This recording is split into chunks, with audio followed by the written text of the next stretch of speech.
దాడులు చేసి ప్రజలకి తప్పుడు సంకేతాలు పంపే మార్గాన్ని మీరు విడమర్చండి. ఇలా గనక చేయకపోయినైతే ప్రజలే మీకు తీర్పు చెప్పాల్సిన పరిస్థితి వస్తుంది. ఎందుకంటే ఇవాళ అమిత్ షా గారు మాట్లాడుతూ చాలా దౌర్భాగ్యకరంగా చంద్రబాబు నాయుడు ఎన్నికల్లో జరిగిన తర్వాత భారతీయ జనతా పార్టీ మళ్లీ దగ్గరికి మేము అధికారంలోకి వచ్చినప్పుడు చంద్రబాబు మా దగ్గరికి వస్తాడు, ఆయన తలుపులు మూసేసామన్నారు. ఇంతకన్నా పెచ్చతనం మరి ఇంకోటి ఉండదు. వాళ్ళ చేతకాని ధనాన్ని బయట పెట్టుకోవడం అంటే మాకు ఇద్దరికి ఓట్లు సీట్లు రావు, మీరు దగ్గరికి రండి అని చెప్పి సూచన చేయటమా, బతిమాలుకోవటమా, అడుక్కోవటమా?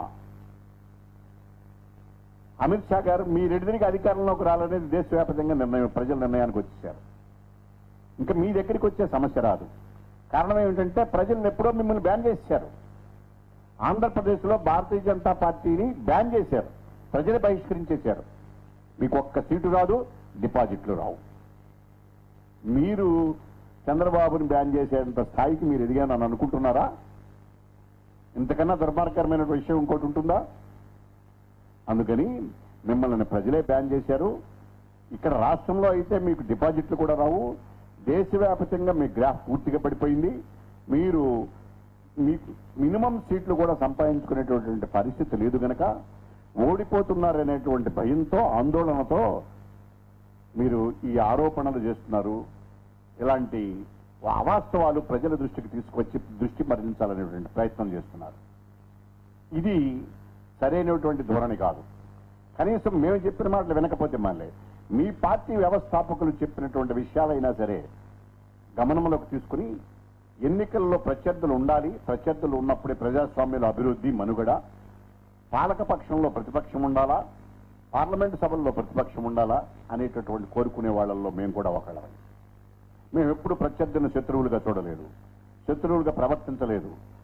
ప్రత్యర్థులు శత్రువులుగా మారి ప్రేరేపితమైన దాడులు, దొంగ దాడులు చేస్తూ వాళ్లపైన అక్రమ కేసులు పెట్టించే విధముగా రాజ్యాంగ సంస్థలను దుర్యోగన చేయటమైనటువంటి దారుణాన్ని చూసినట్లయితే ఇంతకన్నా మీరు చేస్తున్నటువంటి ప్రత్యర్థులను శత్రువుగా చూస్తున్నారని అనడానికి మోడీ గారికి ఏం ఉదాహరణ కావాలి? అద్వానీ గారి ఆయన చేసిన కామెంట్ పైన మోడీ గారు వ్యంగ్యాస్త్రాలు. మీరు చెప్పింది అదొక రకంగా. ఈ రకాలను ధోరణి చూస్తే మీకు అందుకే చెప్తున్నాం, ఈడీని పంపించి సుజనా చౌదరి పైన దాడులు చేస్తారు. ఈడీని పంపించి మీరు అందరి పైన దాడులు చేస్తారు. మీరు ఎవరెవరి పైన మీరు చట్టం తన పని చేసుకోవద్దని ఎవరు అన్నారు. ఎవరి విధులు మీ రెగ్యులర్ విధుల్లో ఎవరో జోక్యం చేసుకోరు. కానీ ఒక పక్షం అభ్యర్థులు మాత్రమే మీరు దాడులు చేస్తూ, అది మీకు ఇంకా బుద్ధి రాలేదు. ఎన్నికల సమయంలో తమిళనాడులో దినకర్ మీద మీరు దాడి చేయించారు భారతీయ జనతా పార్టీ వాళ్ళు. దినకర్ మంచివాడా చెడ్డవాడా అనే విషయం మాకు అనవసరం. ఎన్నికల్లో పాల్గొన్న ఒక అభ్యర్థిగా కంటెస్ట్ చేస్తున్న అభ్యర్థి పైన మీరు దాడి చేస్తే ఏం జరిగింది? మీకు డిపాజిట్లు కోల్పోయారు. అక్కడ దొరికింది ఏంటి? ఏమీ లేదు. కర్ణాటకలో డీకే శివకుమార్ ఇంటి పైన దాడి చేశారు ఎన్నికల సమయంలో. ప్రత్యర్థులు ఎవరైతే ఉంటున్నారో వాళ్లపైనే మీరు దాడులు చేస్తున్నారు. ఇవి అన్నీ కూడా ఎన్నికల కమిషన్ కళ్ళు మూసుకుని చూడలేని కబోదల్లో కూర్చుంటే ప్రజాస్వామ్యం మనుగడ ఉండదు. తప్పనిసరిగా ఎన్నికల సంఘం సోమోటుగా స్పందించి వాళ్ళపైన చర్యలు తీసుకోవాల్సినటువంటి అవసరం ఉందని కూడా మీ ద్వారా వాళ్ళకి తెలియజేస్తున్నాం. ఇలాంటి పరిస్థితుల్లో రాష్ట్రంలో శాంతియుత వాతావరణాన్ని అశాంతిగా క్రియేట్ చేసి తమకు అనుగుణంగా మలుచుకోవాలనేటటువంటి వైఎస్ఆర్సీపీ దౌర్జన్య కాండను కూడా మేము తీవ్రంగా ఖండిస్తున్నాం. దానిపైన కూడా తీవ్రమైన చర్యలు తీసుకోవాల్సింది ఎన్నికల కమిషన్కి సూచిస్తున్నాం.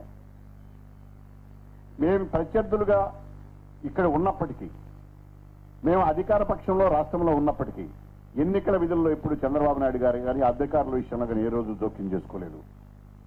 అందువల్లనే ఇవాళ రాష్ట్ర పోలీసులు కానీ రాష్ట్ర అధికారులు కానీ మా ఇళ్లపైన సోదాలు దాడులు చేస్తున్నారంటే అంతకన్నా మీకు నిదర్శనం కావాలి. ఎన్నికల సంఘం వాళ్ళని కంట్రోల్లో పెట్టుకుని మా మీదే ఉచ్చికొల్పి మీరు ఇట్లాంటి దాడులు చేయటం ఆధారరహితంగా, ఆధారాలు ఉంటే చేసుకోవచ్చు వేరే విషయం, ఐటీ దాడులు చేయటం అనేటటువంటి దుర్మార్గమైన చర్యని మేము తీవ్రంగా ఖండిస్తూ భవిష్యత్తులో ఇలాంటి పనులు కనుక చేసినట్లయితే మీరు ఎన్నికల సంఘం యొక్క స్వతంత్ర ప్రతిపత్తి ఇప్పటికే కోల్పోయింది, మీ ఉనికిని కూడా కోల్పోయే ప్రమాదం ఏర్పడుతుంది. ఎన్నికల సంఘం రాజ్యాంగ సంస్థ ఉనికిని కనుక కోల్పోయినట్లయితే ఇక ప్రజాస్వామ్యం మనుగడకి అవకాశం ఏముండదు. ఇప్పటికే కోర్టులు కూడా చాలాసార్లు మొట్టికాయలు వేసిన సందర్భాలు మనం చూసాం.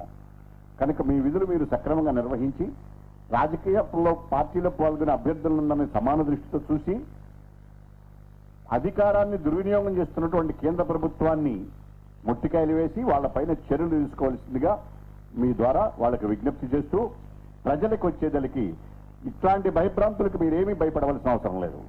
ఆంధ్రప్రదేశ్లో ప్రజలు ఏకపక్షంగా చంద్రబాబు నాయుడు గారిని ఎన్నుకోవడానికి సిద్ధంగా ఉన్నారు. మీరందరూ అడుగు ముందుకు వేసి ఇట్లాంటి వాటికి ఆలోచించకుండా ముందుకు వేసి రేపొద్దున 11వ తారీఖు జరిగేటువంటి ఎలక్షన్లో ఏకపక్షంగా సైకిల్ గుర్తుపై ఓటు వేసి చంద్రబాబు నాయుడు గారి ప్రభుత్వాన్ని ఈ రాష్ట్రంలో ఏకపక్షంగా గెలిపించవలసిందిగా విజ్ఞప్తి చేస్తున్నాను. Thank you.